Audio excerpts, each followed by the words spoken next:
we will start the webinar. Hello everyone. Welcome to the webinar on paradigm change in physical therapy.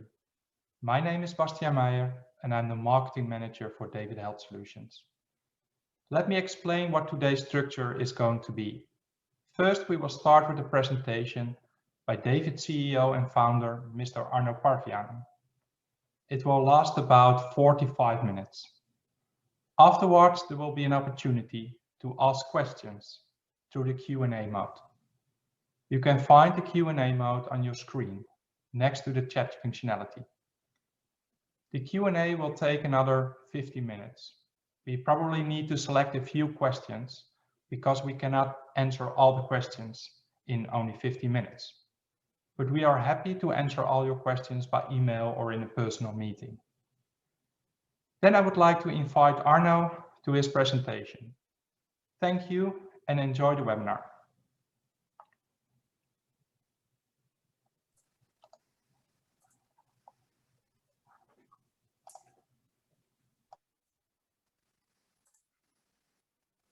Okay, so happy to have all you here.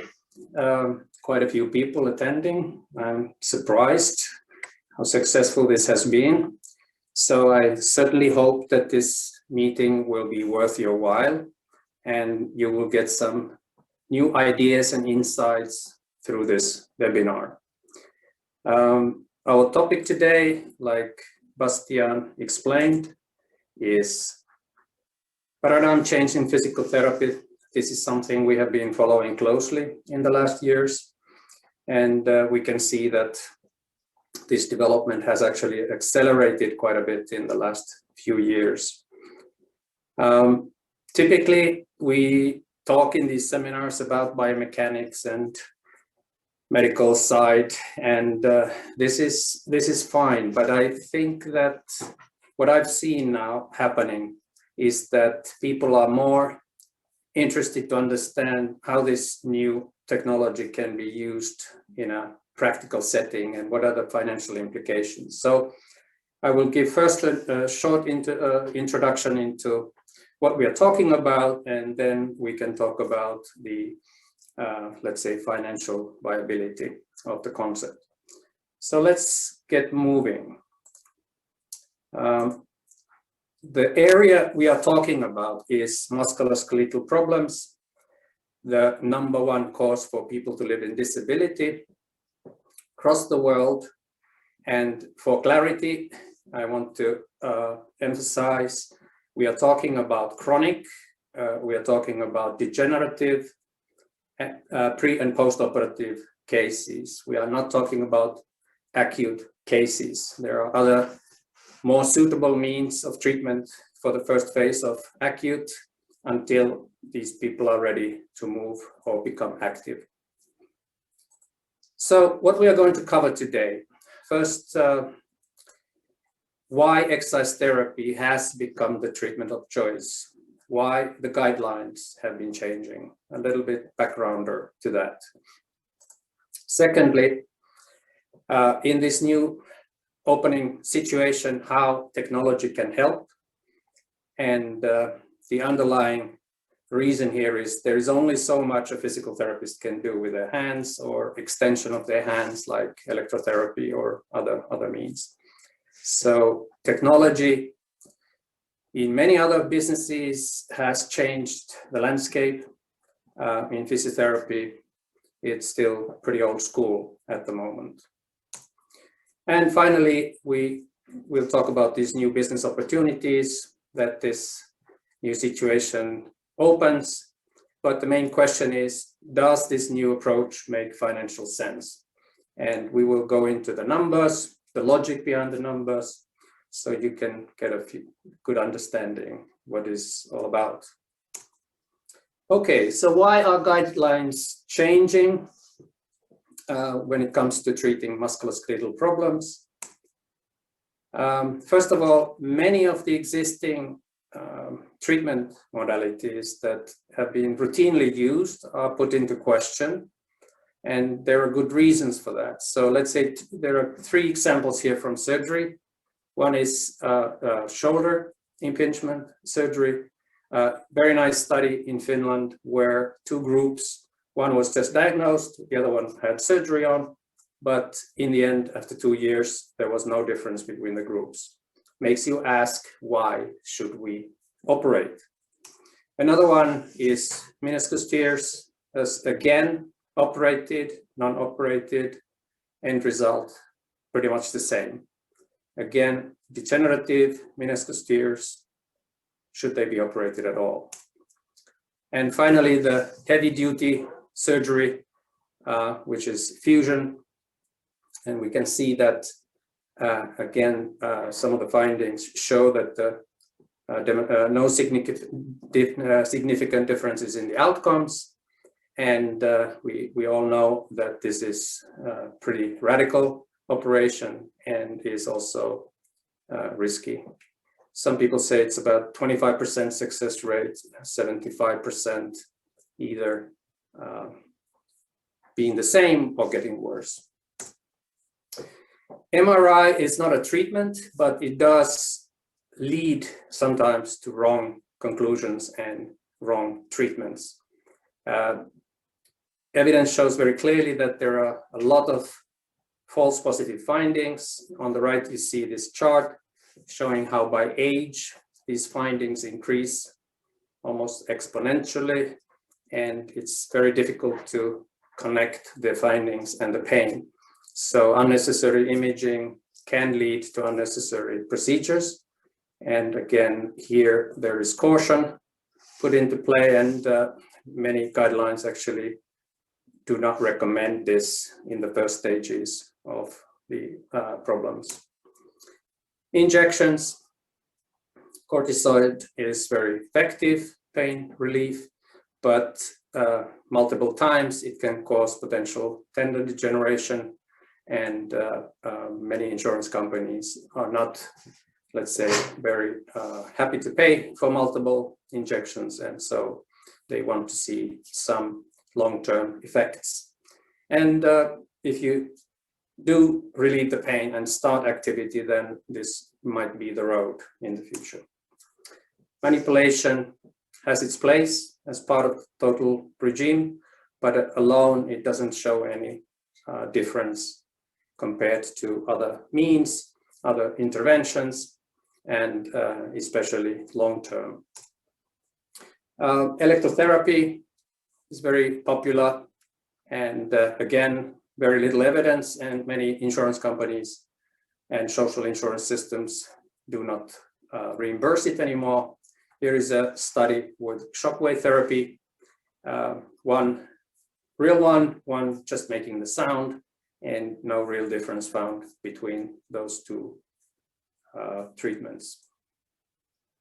But there's a strong evidence favoring exercise therapy, and I show you a few examples. This shoulder impingement I mentioned, there's a very nice study comparing operations and structural exercise therapy, and there was no difference. And the study actually states very strongly that impingement surgery has no good justification as a treatment for shoulder impingement syndrome, and structured exercise treatment should be instead be the basis of treatment. This works structured exercise treatment is very important. I'll come back to that later. In meniscus tear cases, again, conservative treatment strengthening provided exactly the same results as surgery. So why should you operate? Again, exercise therapy is recommended. Rotator cuff tear, same thing. Structured training could provide the same results as operations. And we have to remember that this was done with very, let's say, rudimental, low-tech devices compared to the level of technology that is available today.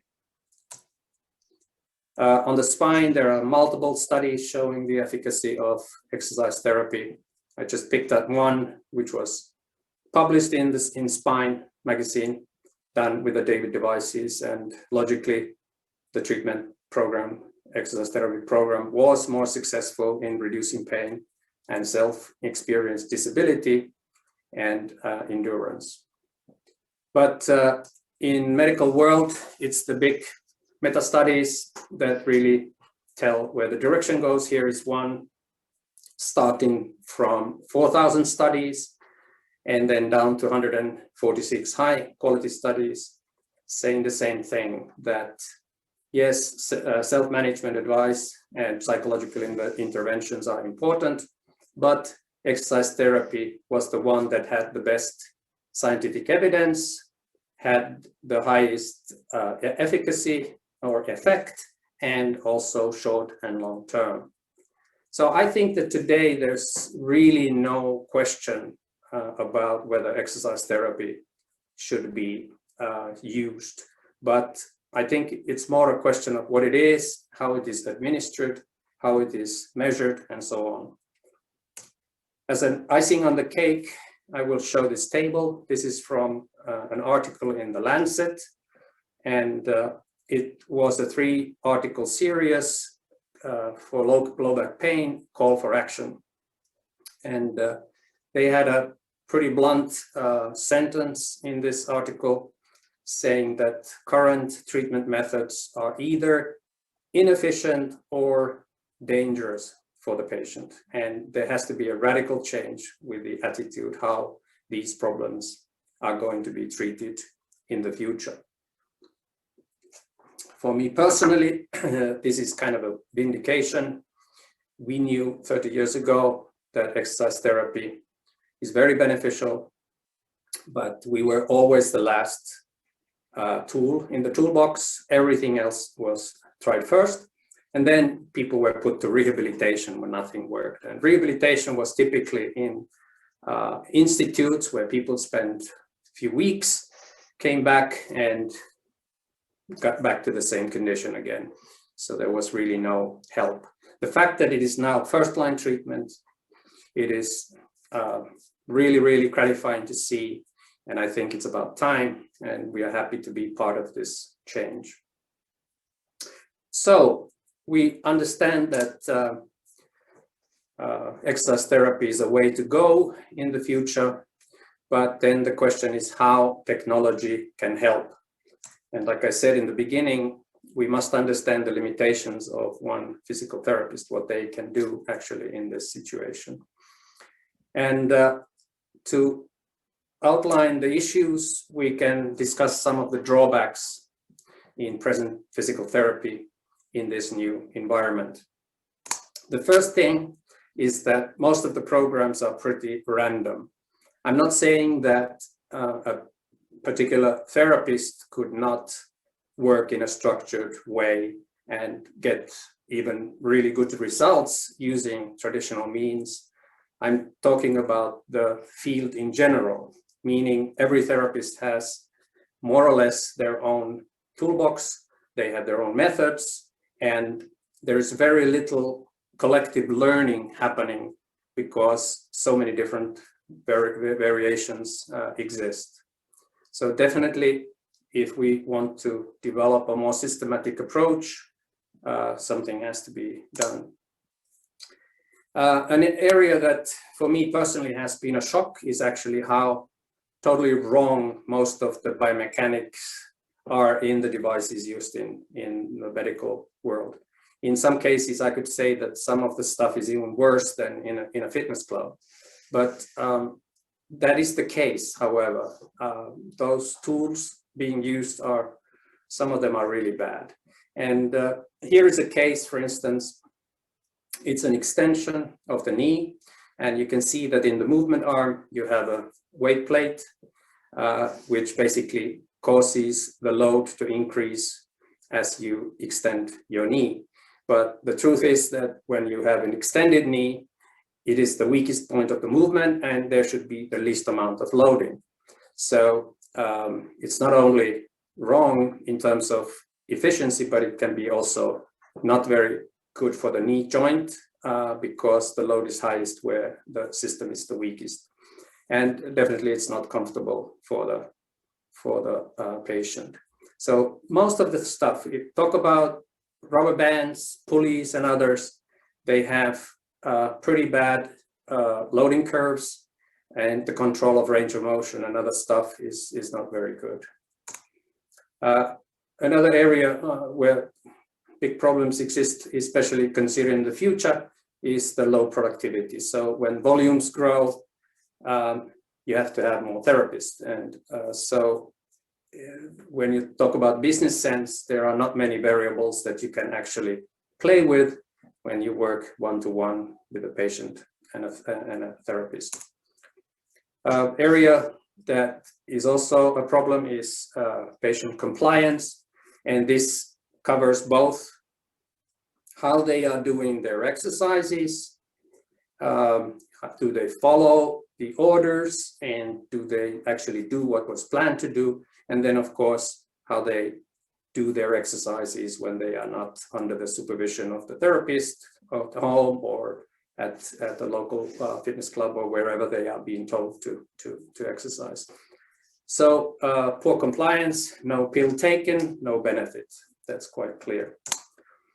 One of the reasons why I think physical therapy is not very highly regarded is the lack of objective outcomes. So this is something that is really demanded now from payers more and more. And of course, it's very nice when you have questionnaires and other kind of documents to show what kind of outcomes subjectively have. But if you lack any hard evidence, any hard outcomes, and also that the patients themselves do not, or the actual program was not very well defined, there is a problem. And finally, the shortage of physical therapists is a big issue. In many countries, there's just not enough of physical therapists. There are tens of thousands missing in the US. There are probably 1 million in China, I heard. And I don't think it's going to get better because the problems get, population ages and the musculoskeletal problems will increase. So it is impossible that everybody will be treated properly with a therapist. So how does data-driven device-based exercise therapy help here, and how is it, what elements is it built of? The first very interesting and important point is that this is a way to digitize exercise therapy. That means that instead of qualifying or describing the exercise, it's actually quantified. Everything in it, in terms of starting point of the movement to end point of the movement, loading, speed, increments, everything is digitally or put in numeric form. So what that means is that it is possible to develop programs numerically with a computer and use learned template formats that give a possibility to, let's say, quickly create optimal programs for different types of people. And then when the program has been created and the patient has actually trained, also the actual training is documented. And then you can compare what was prescribed and how was it done. And I don't know if you can see here in this picture, but this particular exercise was very well executed, exactly in the range of motion and with 97% success. So this brings new kind of structure and systematic approach to dealing with these exercise therapy programs. The second thing is that since we train each joint separately, we can create optimized biomechanics for each joint. We know the axis points of the movement, we know the loading curve of the movement, and for instance, in this particular exercise, internal rotation of the shoulder, the weakest point of the movement is at the end of the movement, and when the patient does the training, they feel that it is exactly the same load at every point of the movement, but in fact, it dramatically changes and reduces towards the end. And this means that it feels the same at every part of the movement, it's easy to control, it doesn't create pain, and however, it creates a high level of fatigue in the muscles just all of a sudden without the patient realizing that I'm actually training quite hard. And this is important because if you want the development, you have to fatigue the muscles. You have to create something that causes adaptation in the muscles. Then another important principle is the isolation and targeting principle. So in this exercise, for instance, you can see that the hip extension is totally blocked and the movement happens in the spine. So when people go to fitness clubs and do this movement, they typically do a hip extension exercise. It has nothing to do with the spine, which is basically static. And humans, patients have very big difficulty in understanding what part of the body they are moving when they're exercising. But when you fix person properly and target the exercise using this sort of technology, they automatically train the spine, the erector spinae muscles, the multifidus, intravertebral muscles that are actually very, very difficult to train on the floor or anywhere else. So by doing this, we can ensure that the training is correct, but at the same time, we can make sure that it is safe, because everything is now based on the weak spine in this case, and all the loads and everything is based on that range, and it can never cause overloading. So we have nothing against so-called functional training, but it does not have a place in the beginning of the rehabilitation program when people don't have coordination and they have pain and they try to avoid using the painful area and compensating with some other body parts. Another principle that can be applied in this data-driven device-based exercise therapy is dosage-based loading. What I mean by that is that we talk about movement as medicine, and yeah, it is really medicine, but like any medicine, if you take too much, it can be harmful. You take too little, and it has no effect. So by having an ability to test every joint, strength and mobility, apply these test numbers as a baseline into the software, which then calculates individualized programs using the templates that have in them built in the diagnosis, the pain level, the severity of the problem. So automatically the dosage with the patient is, first of all, it's safe, but it is also something that really allows the gradual growth of strength and bringing the patient back to normal function. And the less you have aggravation and disappointments in this path, the faster you get into the right results. So this is something we have been perfecting over the years, how to do this dosage levels correctly for each patient. And this is possible in such a structured environment. And then we talk about high productivity. So using technology allows us to actually concentrate on the important things in the session and allow technology to take care of, let's say, the watching eyes of the therapist. Because as you can see, the terminal is guiding the patient, the range, the speed and everything, and the therapist can move around, can follow how things are going. If there's a problem like too wide range of motion, she can on the fly change those parameters and make sure that everybody goes according to program.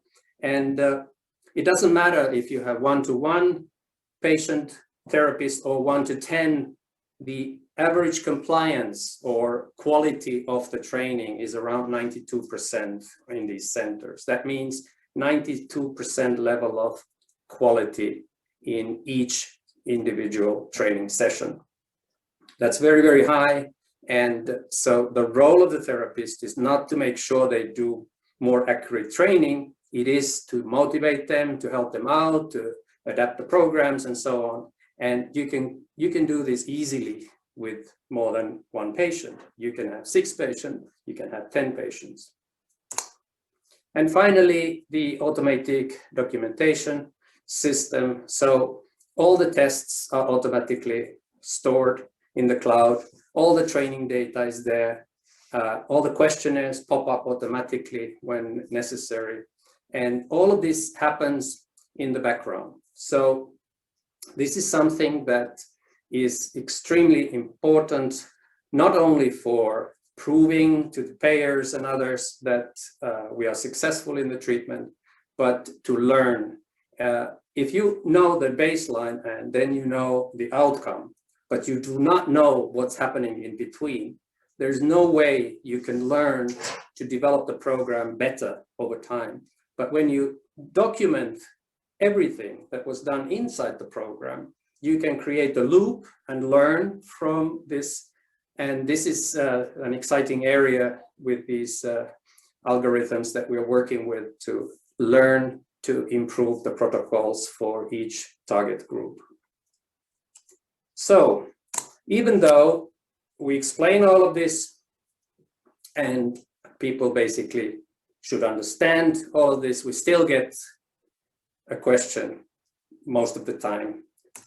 What is the difference between Davidon and fitness devices? And I've been answering this so many times that you can say I'd get bored, but I can't, because most of these people are newcomers and they don't know about the background and everything. And they kind of look like fitness devices from the outside, but they are not. They are certified medical devices, and they're very accurate. They are computerized, which means that the control elements in the system is completely different to what fitness devices can ever be.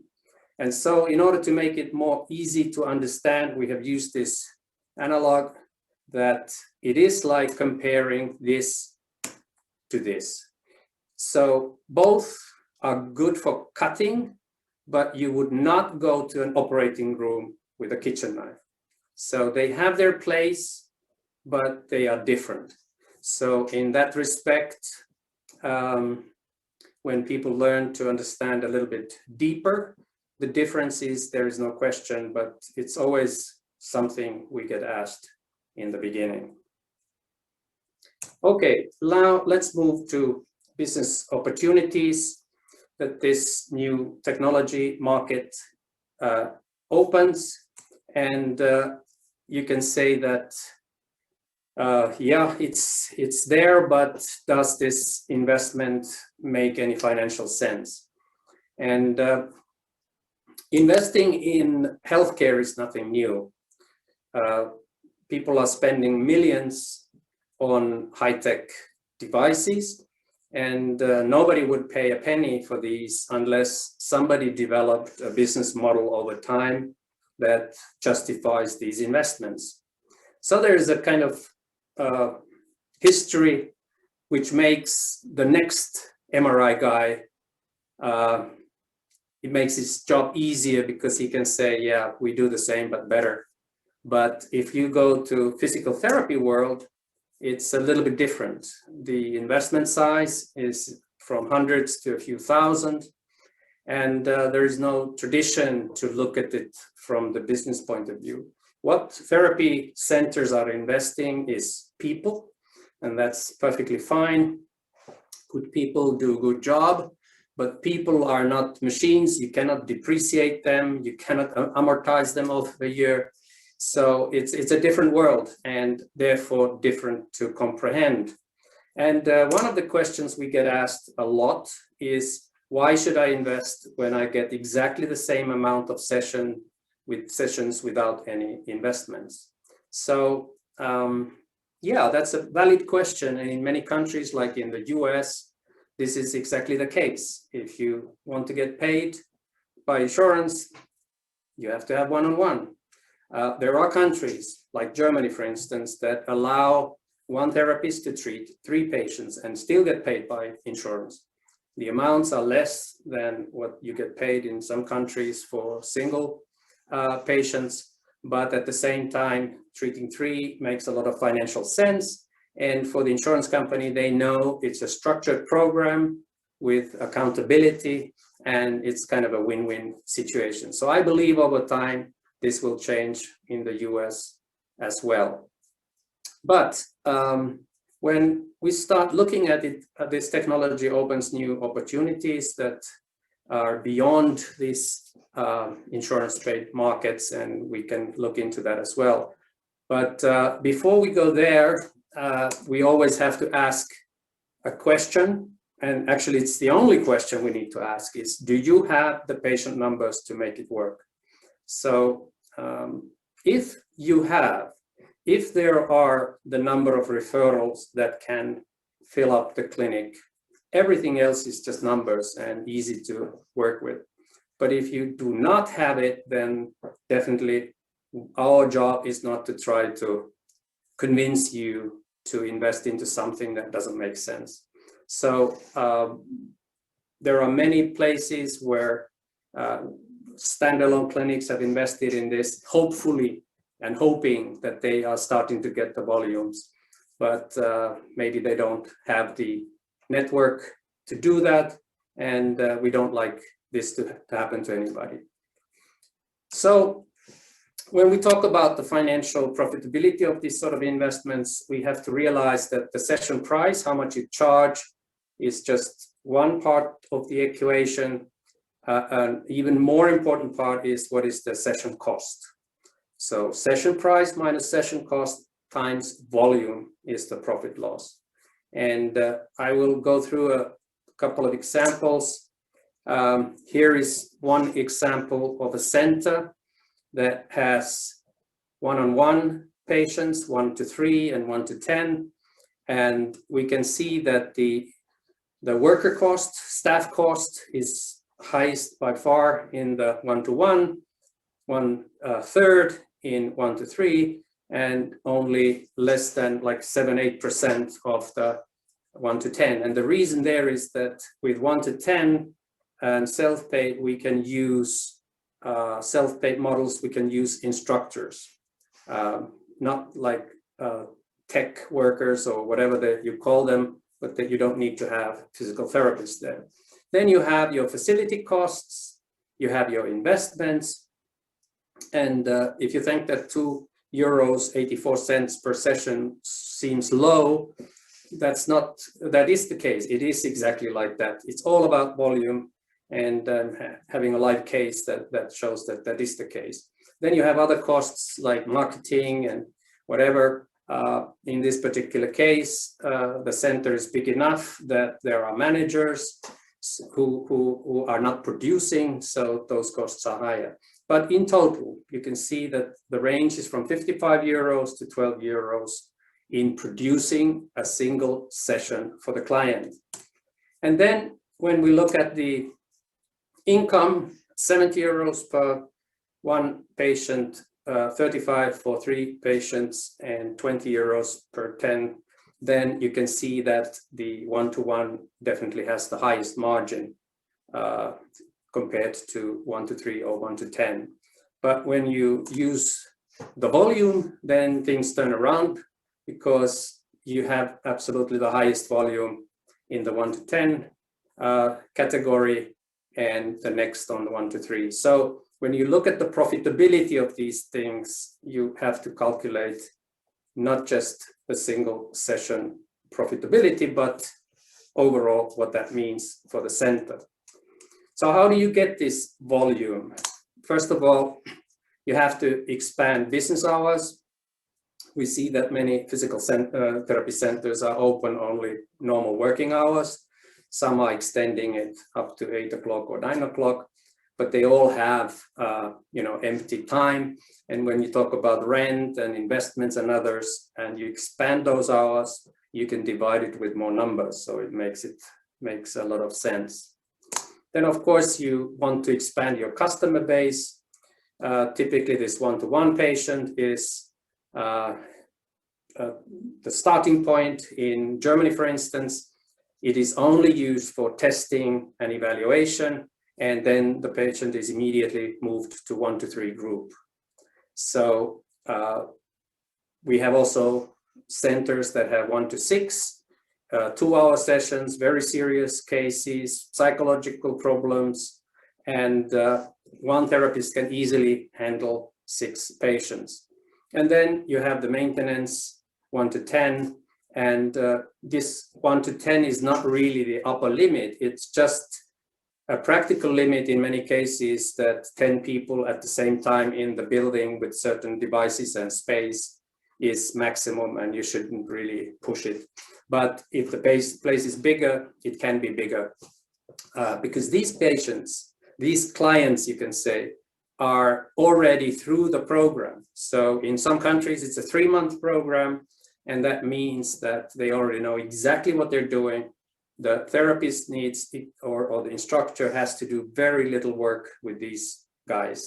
Can be there to help answer questions in the program, or they have something happen to them somewhere else. And, you know, it's more about feeling that it's a quality service. And I think it's very, very important to understand that we don't want to turn this into a gym. This is something we have to make sure we don't do. It's a medical service, self-paid medical service, but it is run by professionals. You have your own time slot, so you are not really just walking in. And you need to keep the image of the center. This is a very, very high quality service in the end, and people need to understand that. So here is just an example of a real clinic, and you can see that it's a pretty high volume clinic. We see here 24,672 sessions in a year.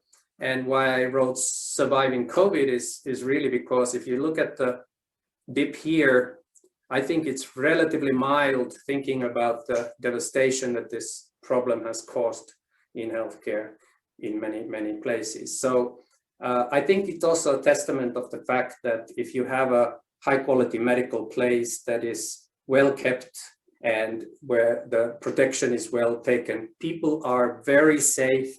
They feel safe about coming there. They would never go to a fitness club, but they would come to a place like this. And this is ideal with the social distancing for people that are fearful of their health, but still want to maintain their functionality. So 24,672 sessions. Now, we have developed this sort of a feasibility simulator, and this simulator really is to analyze if it is feasible to set up a clinic. Like I said, the patient numbers are key issue. Of course, the space and some other things are key as well. So what we have is we can select here whether you have 1 to 1, 1 to 3, 1 to 5, 1 to 10. You put the price, then you put at the percentage of each service in relation to the total number of sessions. And for example, in this case, the 1-to-1 is only for testing and evaluation, very high price, but only 3% of the volume. Then you have 1 to 3 sessions with a therapist and 1 to 3 sessions self-paid by the client with an instructor. And then you can look at the opening hours. In this particular case, it's only open weekdays, and it's a country where you have only 220 working days. So even though the salaries are relatively low compared to, let's say, US levels, you have much fewer working hours and higher social costs and vacation pay multiples.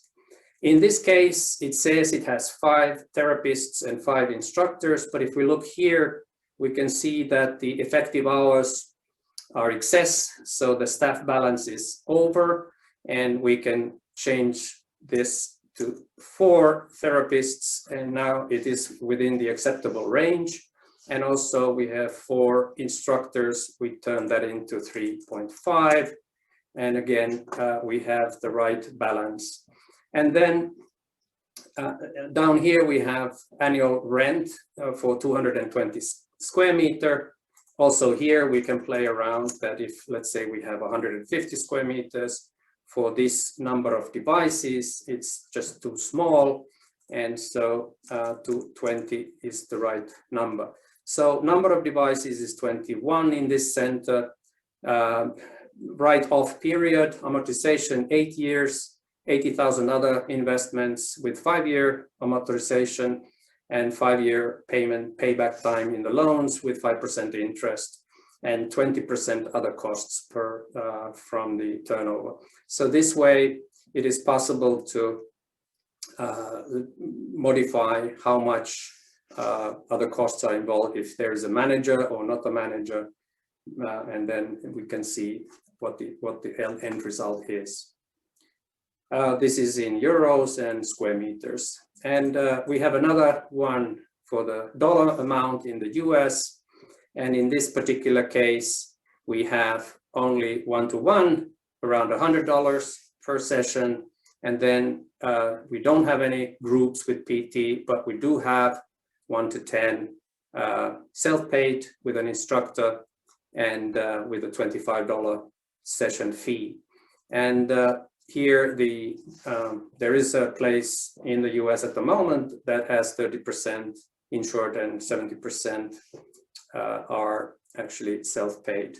So that's the balance there. The salaries are totally different in the US, and therefore also the costs are different. But again, we can see that it is quite nice profitability with these volumes, 27,521 devices and so on. So it's very doable. And the question again is, do you have the patience? So here are some examples of existing clinics. This is an orthopedic surgeon in mostly operating knees. There's a spine system, hip and knee system, and a shoulder system. And for the patients to have an ability to take care of their spine and their shoulder on top of taking care of the injured or operated knee makes it highly motivational for them to stay longer as a maintenance, because basically that's a huge improvement in their quality of life overall. Here is a huge center with 31 devices. I think they have around 35,000 sessions per year. So this is more spine and neck oriented, but they also have the shoulder system, a little bit knee system. And bigger still, here is an installation with 37 devices. And in fact, this center is pretty much an overflow from the medical side, where people just don't want to go away and they stay and therefore want to continue to buy these services. And therefore the volume need grows there. A very important element of controlling this kind of operation is the calendar system and the app. And this is something that we are now actually working very hard on in order to transfer the responsibility of booking dates from the scheduling people in the reception to actually the patients themselves. So each patient would see their own view as to what are available times for me, and they can book their times. They can do their home training. So the compliance issue about these, how to enter the clinic or to do their home things is of course much higher when they are sort of hooked into it.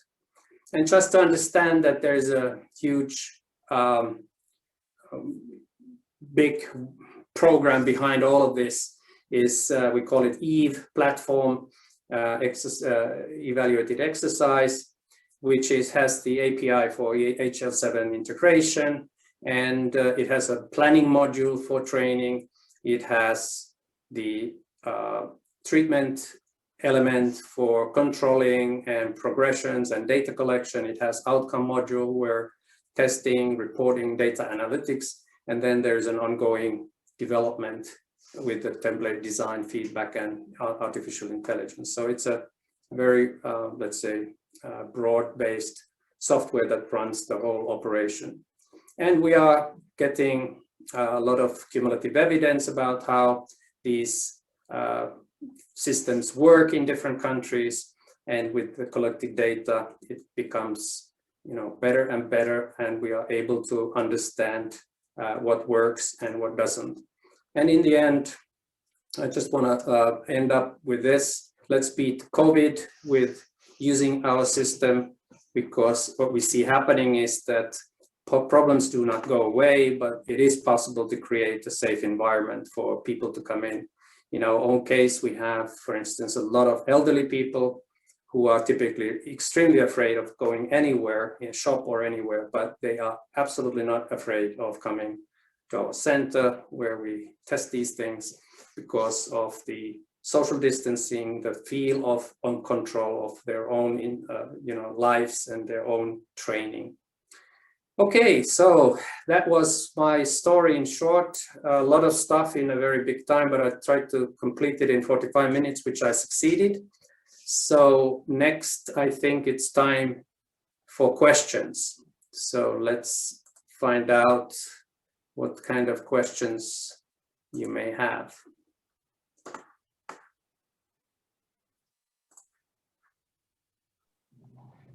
Okay. There are also some questions in the chat. Okay. Arno, maybe we can answer those as well. And who would be writing there? Yes. Okay, somebody already answered those. Yeah, not all of them. Okay. Yeah, please feel free to. I'm a physio in Switzerland. Culturally, we are used to having one-to-one treatment because assurance only pays for that. So for us, it is. It's not the perfect business affair. Yeah, I would say this way, that you have a 1-to-5 program in Switzerland. It's not very highly paid, but it does make sense if you make it work. I think it's about 20 euros, 20 francs, 22 or 24 francs per session. But also, again, if you are even able to do 1-to-1 and have a certain number of sessions with the patient to run them in, then very often it's up to the therapist to sort of sell the idea for the patient to stay as a maintenance patient. So people don't want to leave when they've gone through the program. They have such benefits from it. Yes, there's someone is asking, do you have a list of different clinics in each country? If you go to our website, we have a reference list. You can select by country, you can select by different kind of center. It can be a physical therapy center, it can be hospital and so on. So it's not a full, because we're adding all the time these centers, so it's not a full system. Do you have a hip flexor device? Not really. We have hip extensor, but hip flexors are actually kind of a problem because they typically, hip flexors are too strong and people have actually problems with them. So there is no evidence, as I know, that hip flexor training should really benefit. There is a device, which we call it a hanging device for spine, where you can do hip flexor exercises, but that's not part of this system. Any scientific data that proves that this is better than conventional physiotherapy? If you talk about conventional therapy as conventional exercise therapy, then not really. We have, of course, studies that show that it is better than traditional passive therapies, but not active therapies.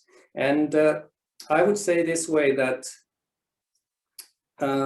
yeah, we are looking into this kind of possibilities to have studies on this area, but it is not really the key issue here. We don't argue that therapy, exercise therapy is good in any case, but what we are arguing is that if you want to document it, if you want to systemize it, if you want to create cost-effective session prices, then you have to use technology to help. Otherwise, you are always tied up to your one-to-one with your hands. So this is more of an issue that you create a structured, documented process.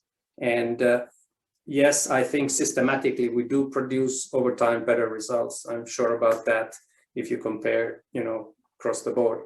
We cannot sell medical device and put someone who is not related with wealth. If you don't engage physios to make it work, what kind of co-workers you engage? What is this question, Futsa? Let me see. If you don't engage. Okay, so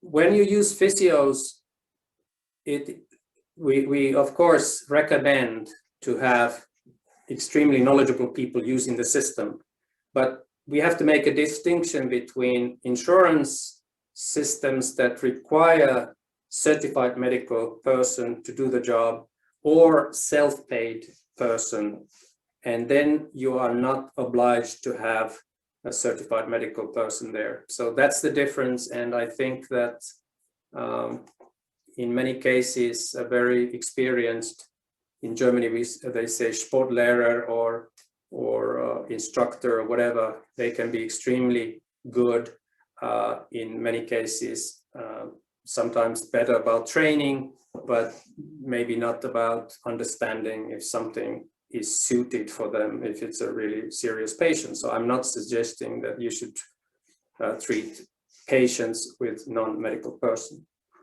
Is this system a development of former David Back Clinic? Yes, you are correct, perfectly correct. It is a, by the way, why do people type to chat? I think, I didn't know you can actually write to chat, but there's this Q&A. It's easier for me to follow because this is a bit of a small area here to look at those. Okay, now let's start from the beginning here. Hello, Arno and everybody. I'm Dr. Larkway Molly, sport physician in Kazakhstan. Hello. Hello. Good to meet. Certified developed devices by EMA.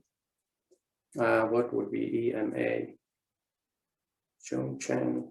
Is this?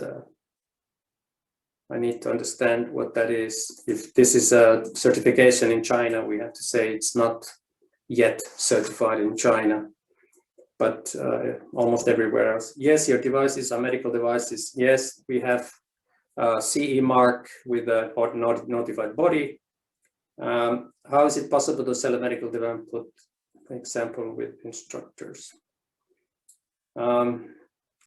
Some questions, it's a little bit difficult to follow. So what do we have here? Does the system also collect EMG data alongside biomechanical movement? No, we don't do that. We have been working on having, for some tests, EMG, but we have learned one thing about testing. You can test almost anything, and it's very, very nice. But if you don't get paid for it and it doesn't really add more value to the actual process, then people don't do that. So there is no special payment for that, and it doesn't really add that much more information for the actual treatment. But never say never. We have been working on this idea. If we can get it clinically applicable, it has to be easy enough to use to make it work. Then we have here, anyway, it was interesting to see the use of all population. Do you have an experience with neurological condition? Yes, neurologicals are not really our main target group, but there's one very important thing is that the ability to innervate muscle activity with these devices is extremely high. We have proven it in scientific studies. And when you are in a safe environment with restrictions from all over, you can actually train safely exercises that you would never do with free weights or whatever. So yes, we are actually looking forward to working more with these kind of patients also in the future, but the typical musculoskeletal is the primary group. Do you have good experience in using it as a public gym, not for therapy?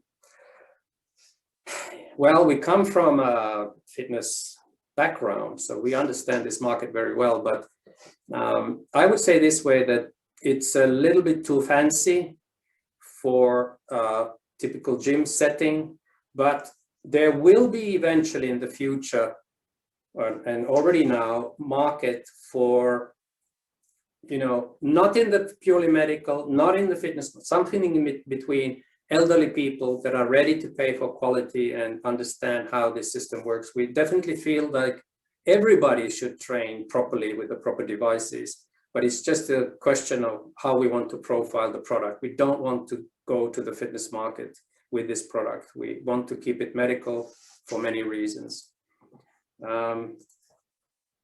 Okay, what equipment would be an ideal 17-unit center comprise of? Which elements would they cover? Okay, the 17 units that we have as a standard, you can see from our website what they are, but there's a circle of 6 devices for the spine and neck. There's a circle of 6 devices for the hip and knee, and a circle of 5 devices for the shoulders. And if that would be a complete system, and nobody would train 17 devices, but let's say if you have a spine problem, you would train 6 of the spine, 2 or 3 with the hip and knee, and 2 and 3 of the shoulder for a complete system. And so that would work very well with any kind of patient and allow them to continue training afterwards. So what is the session time feasibility in euros? What is the session time? It's 1 hour is the time for each session.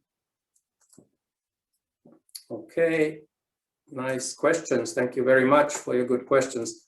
I'm wondering lately about programming of the training regarding spine system. How have you approached tonic and fascic muscles? Now you are asking something I cannot really understand. Tonic and fascic. I'm not a therapist, sorry. I understand about muscle training, but not so much about this. Maybe I will, Miloc, I will check out this for you. We have some smarter people in this respect. Beautiful, thanks. Okay. Done. Our company is in the process of setting up independent rehabilitation facility from 27.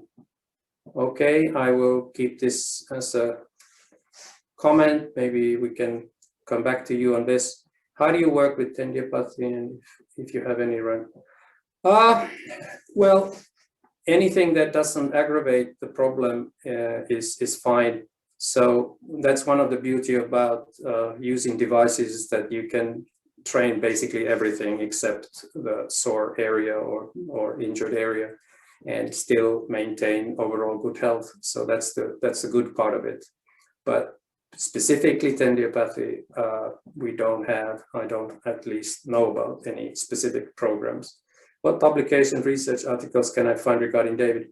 Okay, Raul, if you can be in touch with us, we have a full set of research, both validation studies and outcome studies, that we can provide you.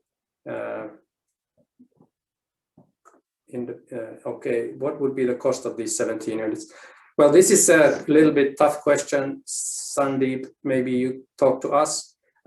Prices differ, of course, from market to market due to all kinds of customs duties, etc. But you can say this way, that we are talking about, let's say, 300,000 to 400,000 euros, 300,000 euros plus roughly factory costs for 17 units, including everything and ready to go. We don't want to talk too much about the price, because it really depends on the setup, what makes sense. And I showed you some numbers, and we can run the numbers through what that turns into reality, because we have equipment running for 25 years, and this is something people don't really understand or value, that investment is always a question of cost and running time and fixing and all these things put together. Is the 1 hour session just training on the Davy devices? No, not at all. Typically, these training sessions start with a warm-up, some stretching and so on, and then the training of the devices, and then relaxation afterwards. So I would say typically 30 minutes, depending a little bit on the 30 to 40 maximum is on the devices. This is so informative. Is it possible to get the material as PDF, please? Yes, I will save this question and provide to Haresh. Then we have, what is the experience in cruciate ligament rehab in terms of time, sports injury? Well, if you need to do the rehabilitation, I have torn my own knee badly some years back, and it's unbelievable how quickly you can start to train in a heavy weights and create long repetitions and really fatigue the muscles, and amazing how the stability of the joint improves with this sort of training. So I don't think we can do magic, but I think when it comes to training and supporting the knee with, let's say, training effect, you can't find a better solution. What about training, service, spare part maintenance? Well, we have, of course, a very responsive customer care office in our company. So we work around really fast. We educate, certify both therapists, we certify technicians. So if they are in a country without any distributor, where we have some of those, then we would then educate all the necessary things that can maintain the system. For software, we never have to visit any place. It's always done remotely in practice. Could you connect me with the sales? Yes, of course. Then on this side, we have some other questions. Medical device, yes. How is does the system? No, just is it restricted to use only with physiotherapists? Like I said, it is not. It is the medical system in the country that actually determines who can use it. But our let's say recommendation is that a center that treats patients has to have at least one qualified therapist who understands how to use exercise therapy with patients. Yes, we can provide PPT on this. Do you have a list of what kind of business models are you interested in for countries outside EU? Well, let's say any country that has the patient volume, or the center that has the volume for patients that this makes financial sense, we are more than happy to help set up it in, doesn't matter which country it is. Any scientific data that proves that we talked about that. What are the 17 devices? Yes, well, we answered that. Is the system, that we answered, thank you. But study would be interesting. Yes, we can provide that. I'm wondering lately about okay, I answered that. Okay, feedback is important. Feedback is very important issue for the patients and PTs. It is in your equipments. Yes, well, that is the most important. There is a feedback immediately after the exercise, and that makes it very motivating. We have 70, 90-year-old people training on these devices with total confidence, because if they get 95 or 97% quality score in their training, they feel empowered. So that's a very important part of the success.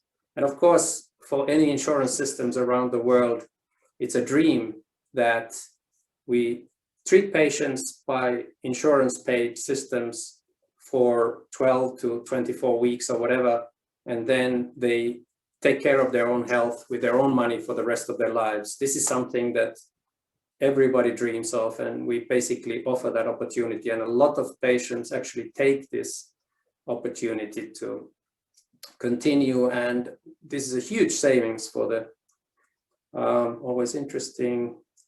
Thank you very much. Answer the question. Thank you for the webinar. Okay, do we still have something here? What about training? Could you? What conditions by your can avoid surgery using David? A lot. I mean, I was just covering a few. Shoulder problems like impingements, rotator cuff tears, meniscus tears, pretty bad bulges in the back and so on. So, I mean, there are all kinds. So definitely they are helpful in many cases. You have David trained therapists who would be willing to locate to India for 1 year in order to put David protocols in place in the center in India. Yeah, I'm sure we can find people in India. We do have a pretty effective education system, so typically we can do follow-ups and everything. We have remote education. We have actually a David Academy, which is a complete online certification system for therapists and technicians.